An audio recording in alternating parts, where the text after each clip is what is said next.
Airport પરથી સોનાની હેરાફેરી કરતી ગેંગ ઝડપાઈ છે। આરોપીઓ ટ્રાવેલ બેગની અંદર ગોલ્ડ પેસ્ટ બનાવીને દુબઈથી સુરત લાવ્યા હતા।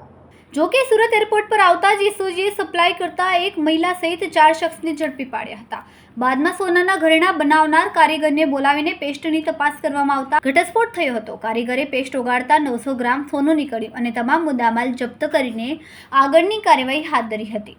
એસઓજીને માહિતી મળી હતી કે દુબઈથી ગોલ્ડ સ્મગલિંગ કરીને સુરત આવી રહેલા એક મહિલા સહિત 4ની ધરપકડ કરી છે।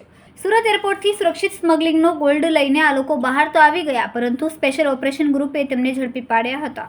એસઓજીએ એરપોર્ટ બહારથી ગોલ્ડ સ્મગલિંગ કરતી ગેંગને ઝડપી પાડીને જેમાં એક મહિલા સહિત 4 લોકો સામેલ છે।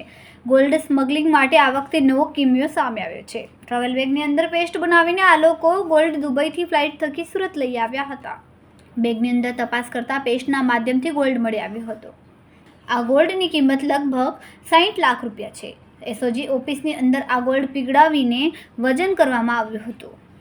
2024ના રોજ પોલીસને લગભગ 15 દિવસથી એક બાતમી હતી કે સોનાની મોટા પાયે દાણચોરી જે છે એ સુરત એરપોર્ટથી આવીને સુરતની અંદર ઘૂસાડવાનો પ્રયત્ન ચાલી રહ્યો છે। તો એ બાબતે એસઓજીની ટીમનું વર્કઆઉટ ચાલુ હતું। એ દરમિયાન 7/7ના રોજ અમને માહિતી ચોક્કસ મળી કે આજે રાત્રિની ફ્લાઇટમાં આજે સોનું છે એ પ્રવાહી સ્વરૂપમાં સુરતમાં આવનાર છે અને તે જહાંગીરપુરાની શિવમ હોટલ છે ત્યાં એની ડિલિવરી થવાની છે સાયણ રોડ ઉપર।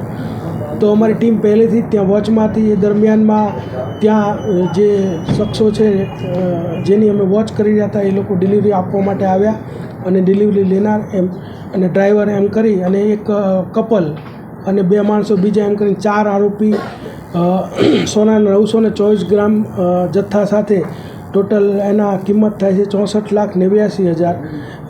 4 ટ્રોલી બેગની અંદર આ લોકો આ સોનું લાવેલા અને એમને ઝડપી પાડવામાં આવેલા છે। અગાઉ કેટલી વાર એ લોકોએ આવી તસ્કરી કરી? અગાઉ જે અત્યારે પ્રારંભિક જે અમે પૂછપરછ કરી તો એક